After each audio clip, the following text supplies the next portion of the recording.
নমস্কার বন্ধুরা, welcome to cricket and football hub. তো বন্ধুরা, এই ভিডিওতে তোমাদের মধ্যে বেশ কয়েকটা গুরুত্বপূর্ণ আপডেট নিয়ে আলোচনা করার আছে। সেক্ষেত্রে ভিডিওটা না স্কিপ করে তোমাদের পুরোটা দেখার অনুরোধ থাকলো। আর তোমরা যারা আমাদের এই চ্যানেলে প্রথমবার এসেছো তারা কিন্তু অবশ্যই ভিডিওতে লাইক দিয়ে চ্যানেলটা সাবস্ক্রাইব করে রেখো, কারণ তুমি কিন্তু এখানে তোমার প্রিয় দলের সমস্ত রকম খেলার খবর সবার আগে পেয়ে যাবে। তো চলো আর দেরি না করে আজকের ভিডিওর মেন টপিকগুলো নিয়ে আলোচনা শুরু করা যাক। সো ফার্স্ট অফ অল, যদি 28 বছর বয়সী স্প্যানিশ মিডফিল্ডার সাউল ক্রেসপোর বিষয় নিয়ে কথা বলা যায়, তো তোমাদের বেশ কিছুদিন আগেই জানিয়ে দিয়েছিলাম কোচ অস্কার ব্রুজন সাউল ক্রেসপোকে আর আসন্ন মৌসুমে নিজের গেম প্ল্যানিংয়ে রাখছেন না, যার ফলে কোচ অস্কার ব্রুজনের পরামর্শ মতনই সাউল ক্রেসপোকে ছেড়ে দিতে চাইছে ইস্টবেঙ্গল ম্যানেজমেন্ট। তবে সাউল ক্রেসপোর সাথে এখনও এক মৌসুমের চুক্তি বাকি রয়েছে ইস্টবেঙ্গল ম্যানেজমেন্টের, যার ফলে সাউল ক্রেসপোকে ছাড়তে হলে তাকে কিন্তু ক্ষতিপূরণ দিয়ে ছাড়তে হবে। আর এই ক্ষতিপূরণের বিষয়টাই কিন্তু ভাবাচ্ছে ইস্টবেঙ্গল ম্যানেজমেন্টকে সাউল ক্রেসপোর ছাড়ার বিষয়ে, যার কারণে লাল হলুদ ম্যানেজমেন্ট চাইছে সাউল ক্রেসপোকে যদি অন্য কোনো ক্লাবে লোন ডিলে পাঠানো যায় তাহলে সেটা ইস্টবেঙ্গলের জন্যই ভালো হবে। আর সেই মতনভাবেই সাউল ক্রেসপোর এজেন্টের কাছে ইস্টবেঙ্গল ম্যানেজমেন্ট জানিয়ে দিয়েছে সাউল ক্রেসপোর প্রোফাইল অন্য সমস্ত ক্লাবে পাঠাতে। আর ঠিক তেমনভাবেই সাউল ক্রেসপোর এজেন্ট সাউল ক্রেসপোর প্রোফাইল বেশ কিছু আইএসএল ক্লাবের পাশাপাশি আই লিগের বেশ কিছু ক্লাবের কাছেও পাঠিয়েছে। আর যেমনটা আপডেট, সাউল ক্রেসপোকে দলে নিতে ইচ্ছা প্রকাশ করেছে আই লিগের ক্লাব ইন্টারকাশি, এবং যেমনটা update, ইন্টারকাশির head coach Antonio Lopez আবাসের সাথেও সাউল ক্রেসপোর কথাবার্তা হয়েছে। সেহেতু সাউল ক্রেসপো যদি রাজি থাকে তাহলে সাউল ক্রেসপোকে আসন্ন মৌসুমের জন্য দলে নিতে চলেছে ইন্টারকাশি। তবে এবার কথা হচ্ছে, ইন্টারকাশি দলের মিডফিল্ড পজিশনে খেলার জন্য জনি কাউকো রয়েছে, এবং জনি কাউকোর পাশাপাশি তাদের আর এক বিদেশি মিডফিল্ডার নিকোলাও রয়েছে ইন্টারকাশিতে। সেহেতু সাউল ক্রেসপোকে যদি ইন্টারকাশি দলে নেয় তাহলে জনি কাউকোর পরিবর্তে নেবে নাকি নিকোলার পরিবর্তে, সেটাই কিন্তু এখন দেখার বিষয় হবে। তো যাই হোক, এই সাউল ক্রেসপোর ডিলের বিষয়ে আরও নতুন কোনো আপডেট বেরিয়ে আসলে অবশ্যই কিন্তু তোমাদের জানিয়ে দেব। তো ইস্টবেঙ্গল ম্যানেজমেন্ট তারা আসন্ন মৌসুমের জন্য একটা স্ট্রং দল গঠন করার জন্য বেশ বদ্ধপরিকরভাবেই কাজ চালাচ্ছে ট্রান্সফার মার্কেটে। যেমনটা খবর, বর্তমানে স্কোয়াড থেকে 4 থেকে 5 জন বিদেশি প্লেয়ারের পাশাপাশি 3 থেকে 4 জন ভারতীয় প্লেয়ারকেও ছেড়ে দিতে চলেছে ইস্টবেঙ্গল ম্যানেজমেন্ট। আর সেই সমস্ত প্লেয়ারদের ছেড়ে দিয়ে নতুন প্লেয়ার দলে চাইছে কোচ অস্কার ব্রুজন। আর সেই কারণেই ট্রান্সফার মার্কেটে বেশ কিছু প্লেয়ারের খোঁজেও কিন্তু নেমে পড়েছে লাল হলুদ ম্যানেজমেন্ট। তো তোমাদের গত দুদিন আগেই জানিয়ে দিয়েছিলাম ইস্টবেঙ্গল ম্যানেজমেন্ট তারা আই লিগ থেকে বেশ কয়েকজন প্লেয়ারকে টার্গেট করেছে, যাদের মধ্যে গতকালই তোমাদের জানিয়ে দিয়েছিলাম রিয়েল কাশ্মীর দলের 23 বছর বয়সী ভারতীয় মিডফিল্ডার লালরামডিন সাঙ্গা রালতেকে দলে নেওয়ার বিষয়ে অ্যাডভান্স পর্যায়ে পৌঁছে গেছে ইস্টবেঙ্গল ম্যানেজমেন্ট। এবং এই রালতের পাশাপাশি ইস্টবেঙ্গলকে কেন্দ্র করে আরও এক যে প্লেয়ারের নামটা ভেসে উঠেছে, সেই প্লেয়ারটা হচ্ছে 27 বছর বয়সী ভারতীয় রাইট ব্যাক পজিশনের প্লেয়ার লামগৌলেন হাংসিন। 1 কোটি টাকা মার্কেট ভ্যালুর এই ভারতীয় ডিফেন্ডার বর্তমানে খেলছে আই লিগের ক্লাব চার্চিল ব্রাদার্স দলের হয়ে। চার্চিল ব্রাদার্স দলের এই ভারতীয় ক্যাপ্টেন হাংসিং এই মৌসুমে চার্চিল ব্রাদার্সের ডিফেন্স লাইনে বেশ দারুণভাবে ভরসা জুগিয়েছে। এবং যেমনটা খবর, থাংবয়সিংটন নেতৃত্বেই এই হাংসিংয়ের ডিলে পজিটিভভাবেই এগোচ্ছে ইস্টবেঙ্গল ম্যানেজমেন্ট। তো এই থাংবয়সিংটো তিনি যে ইস্টবেঙ্গলের নতুন স্কাউটার পদে নিযুক্ত হয়ে বেশ দারুণভাবে কাজ করে চলেছে সেটা বলাই চাই। তো যাই হোক, এবার পরবর্তী আপডেটটা বেরিয়ে আসছে 20 বছর বয়সী ভারতীয় রাইট ব্যাক পজিশনের প্লেয়ার তেকচাম অভিষেক সিংকে নিয়ে। 1.2 কোটি টাকা মার্কেট ভ্যালুর এই অভিষেক সে বর্তমানে খেলছে পাঞ্জাব এফসি দলের হয়ে। তো এর আগেই তোমাদের যেমনটা জানিয়েছিলাম, এই তেকচামকে দলে পেতে বেশ ইন্টারেস্টেড বাংলার দুই প্রধান ইস্টবেঙ্গল ও মোহনবাগান। মোহনবাগান ম্যানেজমেন্ট তারা আসন্ন মৌসুমে আশিস রায়ের একজন প্রপার ব্যাকআপ প্লেয়ারের খোঁজে রয়েছে, কারণ আশিস রায়ের অ্যাটাকিং কোয়ালিটি ভালো হলেও আশিস রায়ের ডিফেন্স কোয়ালিটি কিন্তু বেশ দুর্বল। আর সেই কারণেই এই মরশুমে পাঞ্জাব এফসি দলের হয়ে দুর্দান্ত পারফরমেন্স করা এই অভিষেকের দিকে নজর রয়েছে মোহনবাগান ম্যানেজমেন্টের। অপরদিক দিয়ে আবার এই মরশুমে ইস্টবেঙ্গলের রাইট ব্যাক পজিশনে বেশ সমস্যা দেখা দিয়েছিল, যার ফলে ইস্টবেঙ্গল ম্যানেজমেন্টও চাইছে নিজেদের রাইট ব্যাক পজিশনকে স্ট্রং করার জন্য অভিষেককে দলে নিতে। আর বর্তমানে দাঁড়িয়ে যেমনটা খবর, দুই প্রধানের ম্যানেজমেন্টের তরফ থেকেই এই অভিষেকের জন্য পাঞ্জাব এফসির কাছে প্রস্তাবও পাঠিয়ে দেওয়া হয়েছে। কারণ পাঞ্জাব এফসির সাথে অভিষেকের যেহেতু এখনও চুক্তি বাকি রয়েছে, সেই কারণে পাঞ্জাব এফসি ম্যানেজমেন্টের কাছে ট্রান্সফার ফির বিষয়ে কথাবার্তা চালাচ্ছে দুই প্রধানের ম্যানেজমেন্ট। অপরদিক দিয়ে আবার পাঞ্জাব এফসি ম্যানেজমেন্টও অভিষেককে নিজেদের দলে ধরে রাখতে চাইছে। তবে আবার পাঞ্জাব এফসি ম্যানেজমেন্ট তারা যদি অভিষেকের ডিলে ভালো টাকা ট্রান্সফার ফি পায় তাহলে তারা কিন্তু অভিষেককে সেল আউটও করে দিতে পারে।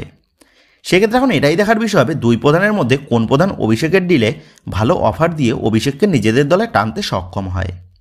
তো বন্ধুরা, তোমাদের মতে এই অভিষেক ইস্টবেঙ্গল নাকি মোহনবাগান, কোন দলে আসলে তুমি বেশি খুশি হবে?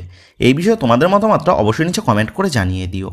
তো যাই হোক, এবার পরবর্তী আপডেটটা বেরিয়ে আসে মোহনবাগান দলের স্কটিশ ডিফেন্ডার টম এলড্রেডের বিষয় নিয়ে।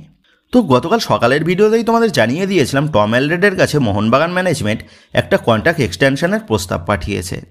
তবে টম অ্যালরেড তার স্যালারিটা বৃদ্ধি করার জন্য মোহনবাগান ম্যানেজমেন্টের কাছে দাবি জানায়।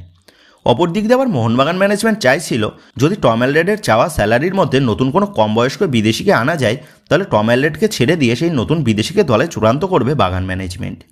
আর বেঙ্গালুরু এফসি তারা যেহেতু টম অ্যালরেডকে দলে নেওয়ার বিষয়ে আগ্রহ প্রকাশ করেছে, সেক্ষেত্রে টম অ্যালরেডকে ছেড়ে দেওয়া হবে বেঙ্গালুরু এফসিতে। তবে শেষ পর্যন্ত গিয়ে মোহনবাগান ম্যানেজমেন্ট তারা কিন্তু গতকাল টম অ্যালরেডের সাথে নতুন করে আরও 1 মরশুমের চুক্তি বৃদ্ধি করে নিয়েছে, যার ফলে আসন্ন মরশুমেও আমরা কিন্তু টম অ্যালরেডকেই দেখতে পেতে চলেছি মোহনবাগান দলের ডিফেন্স লাইনে অ্যালবার্টো রড্রিগেজের পাশে জুটি বাঁধতে। আর এই মরশুমে টম অ্যালরেডের সাথে দলের বাকি প্লেয়ারদের বেশ বোঝাপড়াও কিন্তু তৈরি হয়ে গেছে। সেক্ষেত্রে এটা বলাই যায় আসন্ন মরশুমেও যদি মোহনবাগান কোচ হোসে মলিনা দলের ডিফেন্স লাইনে জোড়া বিদেশি প্লেয়ারই ব্যবহার করেন, তাহলে এই মরশুমের মতনই আসন্ন মরশুমেও মোহনবাগান দলের ডিফেন্স লাইন দুর্ভেদ্য হয়ে উঠবে। তো যাই হোক, এবার পরবর্তী আপডেটটা নিয়ে আলোচনা করার আগে তোমাদের কাছে অনুরোধ থাকলো, তোমরা যারা যারা এই ভিডিওটা দেখছো কিন্তু এখনও এই ভিডিওতে লাইক করোনি বা লাইক করতে ভুলে গেছো, তারা কিন্তু অবশ্যই এই ভিডিওতে একটা লাইক করে দিও। আর তোমরা যারা যারা আমাদের এই চ্যানেলে প্রথমবার এসেছো তারা রোজ রোজ এরকম নতুন লেটেস্ট আপডেট সবার আগে পেতে অবশ্যই আমাদের চ্যানেলটাকে সাবস্ক্রাইব করে দিও, কারণ তোমরা সাবস্ক্রাইব করলেই তোমাদের জন্য রোজ রোজ এইরকম নতুন লেটেস্ট আপডেটগুলো নিয়ে আসতে আমাদেরও কিন্তু ভালো লাগবে। সেক্ষেত্রে আর দেরি না করে যারা এখনও পর্যন্ত আমাদের ভিডিওটাকে লাইক করনি আর আমাদের চ্যানেলটাকে সাবস্ক্রাইব করনি, তারা অবশ্যই এই ভিডিওতে লাইক দিয়ে আমাদের চ্যানেলটাকে সাবস্ক্রাইব করে আমাদের পাশে থেকো। তো যাই হোক, এবার পরবর্তী আপডেটটা বেরিয়ে আসছে 5.6 কোটি টাকা মার্কেট ভ্যালুর সার্বিয়ান সেন্টার ব্যাক পজিশনের প্লেয়ার ইভান মিলাডিনোভিককে নিয়ে, যে বর্তমানে খেলছে কাজাকিস্তানের ফার্স্ট টায়ার লিগের ক্লাব টোবল কস্টান এই দলের হয়ে। সেন্টার ব্যাক পজিশনের পাশাপাশি রাইট ব্যাক পজিশনেও খেলতে অভ্যস্ত এই ইভান সে Russian first tier league, Serbian first tier league এবং কাজাকিস্তানের ফার্স্ট টায়ার লিগের মতন বড় বড় লিগের তিনি খেলেছেন। ক্লাব ক্যারিয়ারে ইভান প্রায় 250টার কাছাকাছি ম্যাচ তিনি খেলে ফেলেছেন। বেশ হাই প্রোফাইল বিদেশি ডিফেন্ডার কিন্তু হচ্ছেন এই ইভান।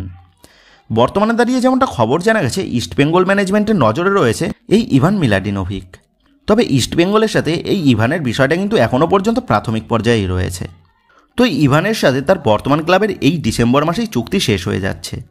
সেক্ষেত্রে এই ইভানকে দলে সই করতে হলে ট্রান্সফার ফি দিয়েই কিন্তু দলে সই করতে হবে ইস্টবেঙ্গল ম্যানেজমেন্টকে। কারণ তোমরা জানো ভারতীয় ফুটবল টুর্নামেন্টের মরশুমটা শুরু হয়ে যায় জুলাই মাসের শেষ বা আগস্ট মাসের শুরু থেকে ডুরান্ড কাপের টুর্নামেন্ট দিয়ে। সেক্ষেত্রে এই ইভানকে দলে নিতে গেলে একটা শর্ট টাইমের জন্য ট্রান্সফার ফি প্রদান করতে হবে ইস্টবেঙ্গল ম্যানেজমেন্টকে। আর এই ইভানের ডিলটা যদি ইস্টবেঙ্গল ম্যানেজমেন্ট ডান করতে পারে, তাহলে এটা কিন্তু একটা বেস্ট ডিল হয়ে যাবে ইস্টবেঙ্গল ম্যানেজমেন্টের জন্য। সেক্ষেত্রে এখন এটাই দেখার বিষয় হবে এই ইভানের ডিলে কতদূর এগোতে পারে লাল হলুদ ম্যানেজমেন্ট। তো যাই হোক, এবার লাস্ট আপডেটটা বেরিয়ে আসছে 26 বছর বয়সী ভারতীয় সেন্টার ব্যাক পজিশনের প্লেয়ার মেহতাব সিংকে নিয়ে। তো তোমরা জানো মোহনবাগানের একাধিক সোর্স মারফত জানানো হয়েছে আসন্ন মরশুমে মুম্বাই সিটি এফসি দলের এই ভারতীয় ডিফেন্ডার মেহতাব সিংকে চূড়ান্ত করতে চলেছে মোহনবাগান ম্যানেজমেন্ট। আর সব কিছু ঠিকঠাকভাবে এগোলে আসন্ন মরশুমে মেহতাব সিং সে মোহনবাগান জার্সিতেই মাঠে নামতে চলেছে। তো এতদূর পর্যন্ত কথাবার্তা ঠিকঠাক থাকলেও তবে হঠাৎ করেই গতকাল থেকে মেহতাব সিংয়ের ডিলের বিষয়ে বাংলার আরেক প্রধান তথা ইস্টবেঙ্গলেরও নামটা জড়াচ্ছে। এবং যেমনটা জানা গেছে মেহতাব সিংকে দলে নেওয়ার বিষয়ে আগ্রহ প্রকাশ করেছে লাল হলুদ ম্যানেজমেন্ট। অপর দিক দিয়ে আবার যেমনটা খবর, মুম্বাই সিটি এফসি ম্যানেজমেন্ট তারা তাদের দলের এই ভারতীয় ডিফেন্ডারকে দলে ধরে রাখতে চাইছে। তবে মেহতাব সিংয়ের জন্য যদি ভালো টাকা ট্রান্সফার ফি পেয়ে যায় মুম্বাই সিটি এফসি, তাহলে মুম্বাই সিটি এফসি তারা মেহতাব সিংকে ছেড়ে দিতেও রাজি আছে। এবং যেমনটা খবর, সর্বপ্রথম মেহতাব সিংয়ের জন্য মুম্বাই সিটি এফসি তারা 4 কোটি টাকা ট্রান্সফার ফি দাবি করেছিল। তবে বর্তমানে দাঁড়িয়ে মুম্বাই সিটি এফসি তারা মেহতাব সিংয়ের সেই 4 কোটি টাকার দাবিটাকে কমিয়ে 3 কোটিতে নিয়ে এসেছে। সেক্ষেত্রে এটা বলাই যায় 3 কোটি টাকা ট্রান্সফার ফি পেলেই মেহতাব সিংকে মুম্বাই সিটি এফসি দল ছেড়ে দেবে। তবে এবার বিষয় হচ্ছে মেহতাব সিংয়ের ডিলে যেহেতু হঠাৎ করেই ইস্টবেঙ্গল ম্যানেজমেন্ট এন্টার করেছে, সেহেতু মেহতাব সিং এবার কোন দলে সই করবে, ইস্টবেঙ্গল নাকি মোহনবাগান, সেটাই এখন বড় প্রশ্ন। তো দেখো, এই প্রসঙ্গে তোমাদের জানিয়ে রাখি, যেখানে ইস্টবেঙ্গল দলের সেন্টার ব্যাক পজিশনে খেলার জন্য আনোয়ার আলী রয়েছে, সেখানে দাঁড়িয়ে মেহতাব সিংকে কেন প্রাইম টার্গেট করবে ইস্টবেঙ্গল ম্যানেজমেন্ট। এবং আনোয়ার আলীর সাথে ইস্টবেঙ্গলের যে পরিমাণ চুক্তি বাকি রয়েছে, তাতে আনোয়ার আলীকে ছাড়ার কথাও কিন্তু কখনোই কল্পনা করতে পারবে না লাল হলুদ ম্যানেজমেন্ট। সেক্ষেত্রে এমনটা হতেই পারে মেহতাব সিংয়ের জন্য একটা ফেক বিট পেপার তুলে মেহতাব সিংয়ের দামটা বাড়িয়ে দেওয়ার জন্য ইস্টবেঙ্গল ম্যানেজমেন্ট এমনটা করতে পারে, যেমনটা গত মরশুমে মোহনবাগান ম্যানেজমেন্ট তারা জিকসন সিংয়ের ডিলে করেছিল। আর এই মরশুমে সেই জিকসন সিংয়ের বদলাটা নেওয়ার জন্য ইস্টবেঙ্গল ম্যানেজমেন্ট এমনটা করতে পারে। আর যদি ইস্টবেঙ্গল সত্যিই মেহতাব সিংয়ের ডিলের বিষয়ে সিরিয়াসভাবে ইন্টারেস্টেড থাকে, তাহলে এই ডিলটা কিন্তু ইস্টবেঙ্গলের জন্য খুবই কঠিন একটা ডিল হতে চলেছে। কারণ যে ডিলে মোহনবাগান ম্যানেজমেন্ট রয়েছে সেই ডিলে বাকি কোনো ম্যানেজমেন্টের টাকার পরিমাণে কিন্তু মোহনবাগান ম্যানেজমেন্টকে হারানো প্রায় অসম্ভব। সেক্ষেত্রে মোহনবাগান ম্যানেজমেন্ট যদি মেহতাব সিংকে তাদের দলের প্রাইম টার্গেট ধরেই চলে তাহলে কিন্তু মেহতাব সিংকে যে কোনো প্রকারে মোহনবাগান ম্যানেজমেন্ট নিজেদের দলে চূড়ান্ত করে নেবেই। সেক্ষেত্রে সকল মোহনবাগান সমর্থকদের বলবো, মেহতাব সিংয়ের ডিলে ইস্টবেঙ্গল ঢুকলেও তোমাদের কিন্তু অতিরিক্ত চিন্তার কোনো কারণ নেই। কারণ মেহতাব সিং যদি আসন্ন মৌসুমে দল বদল করে তাহলে মেহতাব সিং সে কিন্তু মোহনবাগান জার্সিতেই মাঠে নামবে। আর মেহতাব সিংকে ইস্টবেঙ্গল দলে নিতে চাইলেও মেহতাব সিংকে পর্যাপ্ত পরিমাণে গেম টাইম কিন্তু দিতে হবে ইস্টবেঙ্গল ম্যানেজমেন্টের। কারণ মেহতাব সিং যেহেতু মুম্বাই সিটি এফসি দলের রেগুলার স্টার্টার, সেক্ষেত্রে মেহতাব সিংকে যদি ইস্টবেঙ্গল বেশি গেম টাইম অফার করে তখন কিন্তু আনোয়ার আলী সেও কিন্তু এটা মেনে নেবে না। অপর দিক দিয়ে আবার মেহতাব সিং সে কিন্তু মোহনবাগানের ফার্স্ট চয়েস ডিফেন্ডার হিসাবেই থাকবে মোহনবাগানের প্লেইং 11-এ। সেহেতু মেহতাব সিং সে যদি আসন্ন মৌসুমে দল বদল করে তাহলে মেহতাব সিং সে কিন্তু মোহনবাগান দলেই চোখ দিতে চলেছে। তো বন্ধুরা, তোমাদের কি মনে হয় মেহতাব সিংয়ের ডিলে ইস্টবেঙ্গল নাকি মোহনবাগান কোন প্রধান বাজিমাত করতে পারে বলে তোমার মনে হচ্ছে? এই বিষয়ে তোমাদের মতামতটা অবশ্যই নিচে কমেন্ট করে জানিয়ে দিও। তো যাই হোক বন্ধুরা, এই ভিডিওতে গুরুত্বপূর্ণ আপডেট করা নিয়েই তোমাদের মধ্যে আলোচনা করার ছিল। তো আশা করি ভিডিওটা তোমাদের ভালো লেগেছে। তো যদি ভিডিওটা ভালো লেগে থাকে তাহলে ভিডিওতে লাইক দিয়ে চ্যানেল সাবস্ক্রাইব করে পাশে থাকা বেল আইকনটা অবশ্যই প্রেস করে দিও। তো বন্ধুরা, এই ভিডিওটা এটুকুই ছিল। তো আসি বন্ধুরা, দেখা হচ্ছে পরের ভিডিওতে।